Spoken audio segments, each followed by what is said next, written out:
Hello, everyone. Welcome to Research Methods. I'm Dr. Fish, Dr. Fisher. I'll be walking with you the next 5 weeks of this class. First of all, you'll hear me say this over and over and over, especially in the upcoming videos that you definitely need to watch. They're not open yet, but I wanted to give you a sneak peek, okay, of what's going on, what you're going to be doing.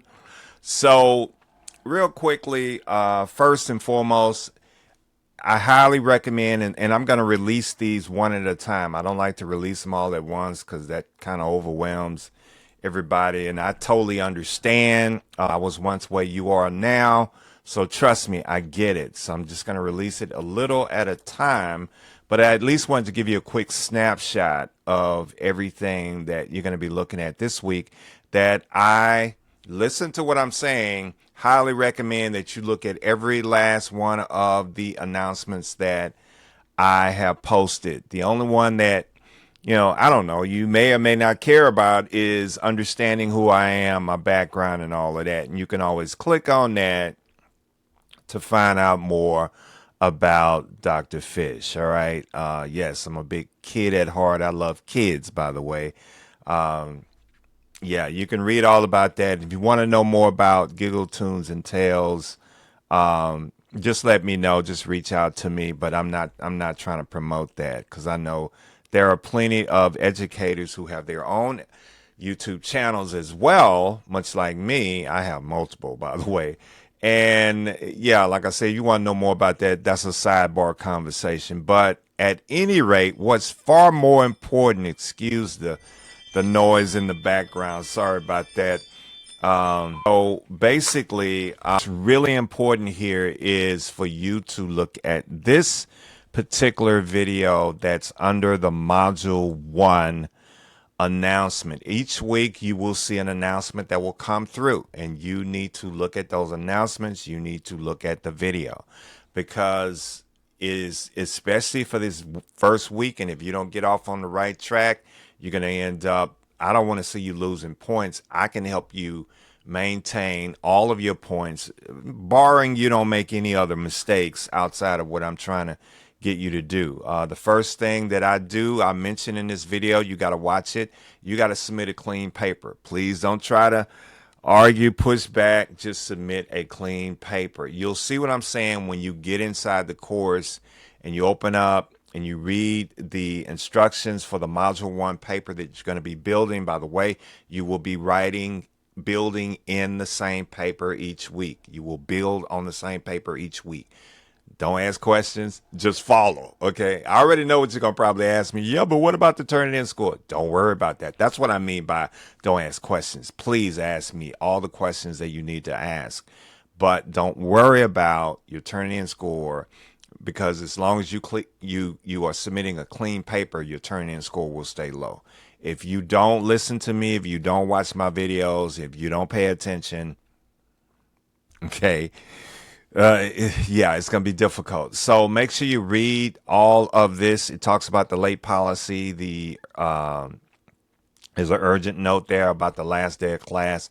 I can't take anything beyond the last day of class unless it falls under extenuating circumstances. You need to read the academic dishonesty policy as well. That's just a snapshot, but you need to watch that particular video. Moving forward, as these open, like I said, they're going to open up on different days, so you need to look at them. You definitely want to look at common APA mistakes.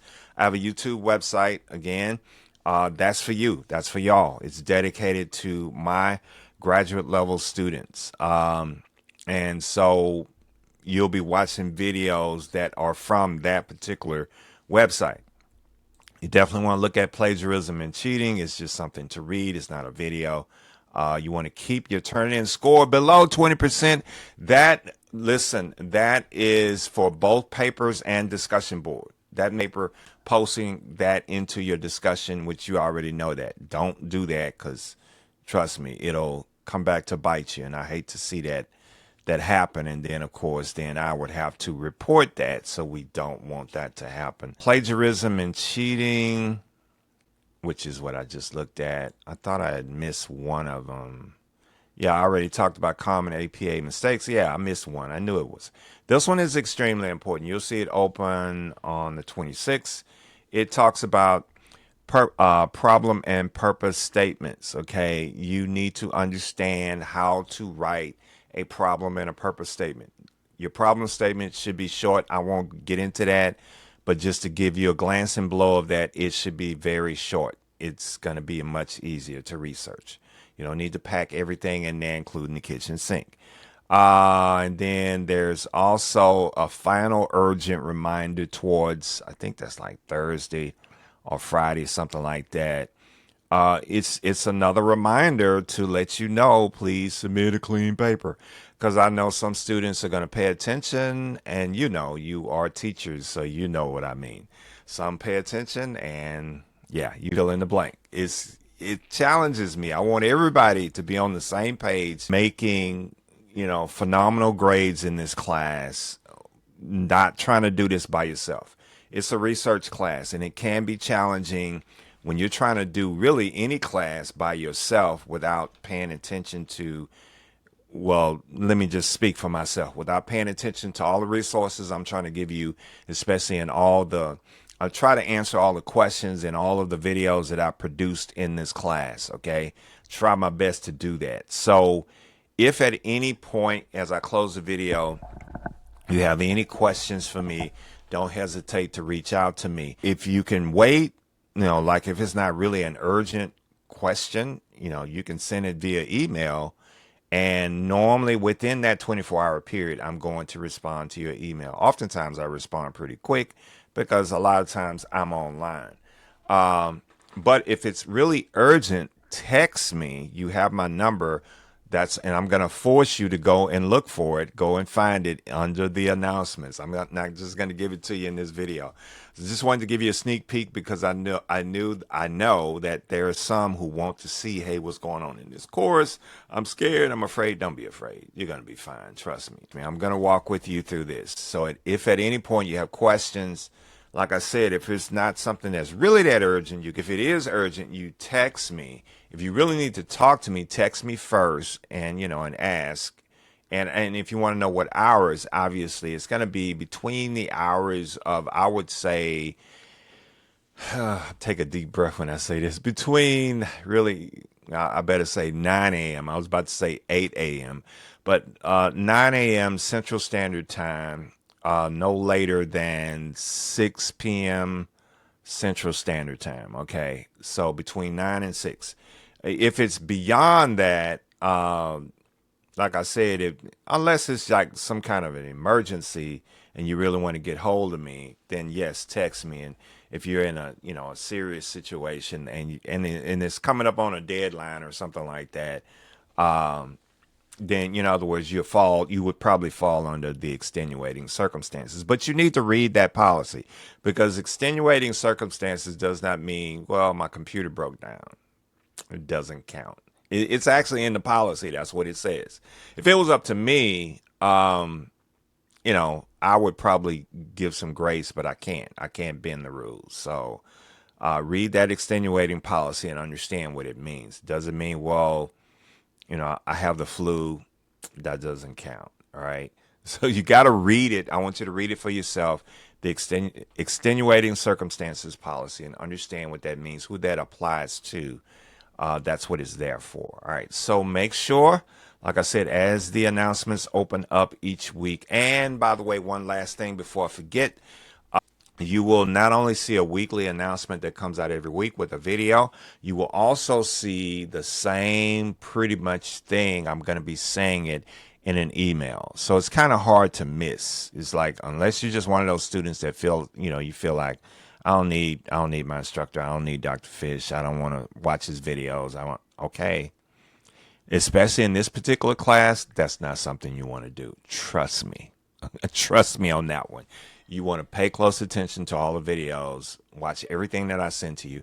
And as I said, I'm going to send you a weekly email at the beginning of each week. You'll see the video, and you will also see the attached sample paper. That's something else that is also over here in the announcement that a lot of students don't necessarily scroll down and see. It's right there.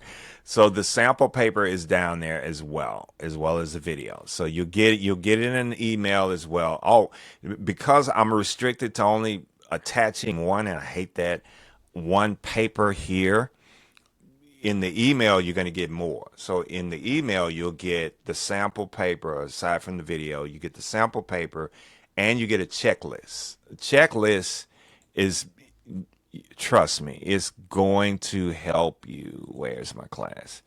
It's going to help you. Let me show you real quick and I'm done, I promise. I know I said I was almost done, but I love my students, so I just want to help y'all, okay? So just to give you a snapshot of the checklist, will you move over? Come on. There it is. All right, so the checklist, you want to use that before you submit your paper. If you can say yes to everything on here, then you are ready to move forward and submit your paper. But if you cannot say yes to everything on here, something is wrong. So you need to, and I even reminded you again, remove all the instruction prompts. That will make sense when you get inside the course and you open up the template. There's a template that they will give you. Okay. All right. So you get a checklist, you get a sample paper of what your paper is supposed to look like. The Module 1 paper is between 3 to 4 pages. That's body pages. You got to have a cover page, you got to have a references pages, but I'm counting body pages. Okay. So this is what the sample looks like. If you want to see it early, this is an example of a clean sample paper. Notice all the citations that are flowing throughout this paper. There's that problem statement I mentioned. It's very short, sweet, straight to the point, no conjunctions, simple, easy. It'll be easier to research. Purpose statement can be long, but you look at those videos. I'm not going to give it all away. This is a sample paper. This is what it should look like. Clean. See how clean that is? It doesn't have all those instruction prompts. All right, so that's enough. All right, so if you have any questions, well, obviously class doesn't start until Monday. I was about to say you can always email me, but you got to wait until the class starts Monday. All right, so yes, but yeah, once the class starts, if you have questions, don't hesitate to reach out to me. I'm here for you. Chat with you soon.